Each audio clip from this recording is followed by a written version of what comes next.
noma ngingwasenquthu kodwa futhi angikhulelanga enquthu, kodwa futhi ngikhule ngizwa ngoSosobala. Ngaze ngafisa-ke nami ukumbona noma nje esithombeni.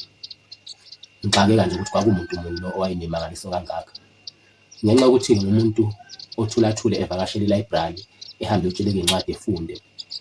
Ngelinye ilanga ngathi ngigcinga laphana incwadi engizoyifunda, ngase ngithola incwadi kaSosobala Mbatha eyayibhaliwe futhi ukuthi cha, uSosobala Mbatha wayibhalela yena yona, wayibhala nje ngomlando wakhe kade ube ehambe. Ngathi-ke sengiyifunda le ncwadi lena, ziningi izinto uSosobala ayeyikhuluma laphana okwakudumile ukuthi kwenzeka, kodwa lapha encwadini wayesesekuveza ukuthi kwenzeka ngempela. Okokuqala nje uSosobala encwadini yakhe uyakuveza ukuthi ibhanoyi leli ayilithenga, leli laduma nje, aduma ngalo ukuthi uthenga ibhanoyi, bese kuyibhanoyi lesithathu.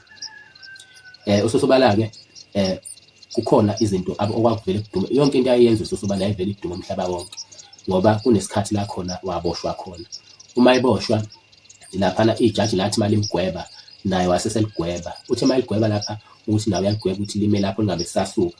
Nangempela kubange kusanyakazeka kulelo jaji lelo, lagcina sekuliphoqa-ke ijaji ukuthi alimkhulule. Lathi malimkhulula ijaji, naye wasethi uyalikhulula. Lapha-ke encwadini uSosobala uyakuveza impela ukuthi lokho kwenzeka. Okunye futhi akuvezayo ukuthi kwenzeka ilento yokuthi ngesikhathi kushona indodana yakhe wayethengela ibhokisi elidansayo. Uma bembuza ukuthi wayenzela lento yokuthi ethi indodana yakhe isishonile bese yena elokhu eqhumaqhumisa ngebhokisi, useyachaza ukuthi indodana yakhe wayethanda kakhulu, manje njengoba isishonile nje wayijabulisa, eyidansisa-ke eqhumaqhumisa ibhokisi. Konke lokho-ke lapha encwadini yakhe usuke sekukhonfema, ekuveza ngempela ukuthi izinto ngempela ezenzeka. uSosobala-ke siyazi ukuthi uyena muntu owayenamandla kakhulu, ngangokuba kuyavela ukuthi wathenga ibhanoyi ngo-R5, angazi noma kwaku-R5 noma kwakuzuka, kodwa wawuxuba namaphepha, wasewugaya kwabangazi ukuthi imali, kodwa abelungu babona ngakusasa ukuthi bese bekuwamaphepha. Encwadini uSosobala uyakuveza ukuthi leyo nto leyo ingamanga, yena nje imali wathenga ngemali ngqo ngoba imali vele wayenayo.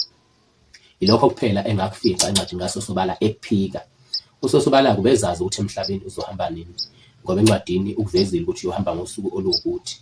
Wachaza futhi ukuthi uzohamba kanjani, washo wathi ukuhamba kwakhe emhlabeni kuzofika ifu lime phezu komuzi wakhe, ifu nje elimnyama. Lelo fika lizobe selizolanda yena. Wakusho futhi ukuthi kuyobe kwenzeka ngasikhathi sini nangalopho usuku. Kwathi-ke sekuzokwenzeka nje ngalo lelo suku lolo, wasesebiza umngani wakhe wayemkhonze kakhulu, wayemfundisi. Wasithi, mngani wami ngikukhonze kakhulu, njengoba sengihamba mina emhlabeni, awufisi yini ukuthi lento engiyiyona mina ngidlulisele kuwena, ngenze ukuthi kube uwe ofana nami?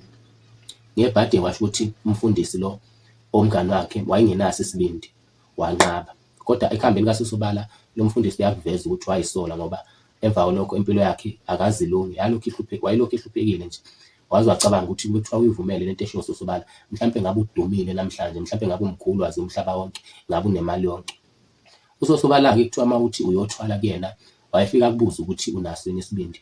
Uma uthi wena unaso isibindi, ubekwazi ukwenza ukuthi ube nesibindi, ubekuthatha ayokufaka edamini lakhe. Kuthiwa kube nedamu, ubekuthatha ukufaka edamini lakhe. Emva kwalokho uzophuma edamini usunesibindi, usungasesabi ngisho ngathiwa yini okufanele uyenze ukuze ucebe. uSosobala-ke ngesikhathi sehamba emhlabeni, usuphumile umphefumulo wakhe, abashoyo-ke ababekhona emngcwabeni wakhe bathi wake wanyakaza ebhokisini lakhe, bayitshela ukuthi useyaphaphama, uyavuka. Ngesikhathi enyakaza kwavele kwaduma izulu, kwaguqubala nje izulu, laduma landindizela, wasephinde ethula. Wangcwatshwa-ke uSosobala emva kwalokho, kodwa nje ekuhambeni kaSosobala bonke abantu babengakhona ukuthi uSosobala ufe ngempela. uSosobala wayenemangaliso ezinkulu futhi wayenesibindi futhi emkhulu. Isitezi sikaSosobala njengamanje sisekhona enquthu. Sithi nje mangivakashele khona kwelakithi enquthu, ngisibone isitezi sakhe ngoba silapha ngasedrobheni, sihle nje futhi ngezwe kuthiwa seqasha amandiya. Ngibuze ukuthi njengoba kuthiwa nje uma ukuthi wawuthwele izinto zakho ziyashabalala mase uhambile, kudala yini pho ukuthi isitezi siqhubeke sibe khona? Kodwa-ke phela sazi mhlawumbe ukuthwala akufani, kuhlukahlukene, kodwa nje vele okunye nokunye kaSosobala kwashabalala, kodwa nje isitezi sona sisekhona.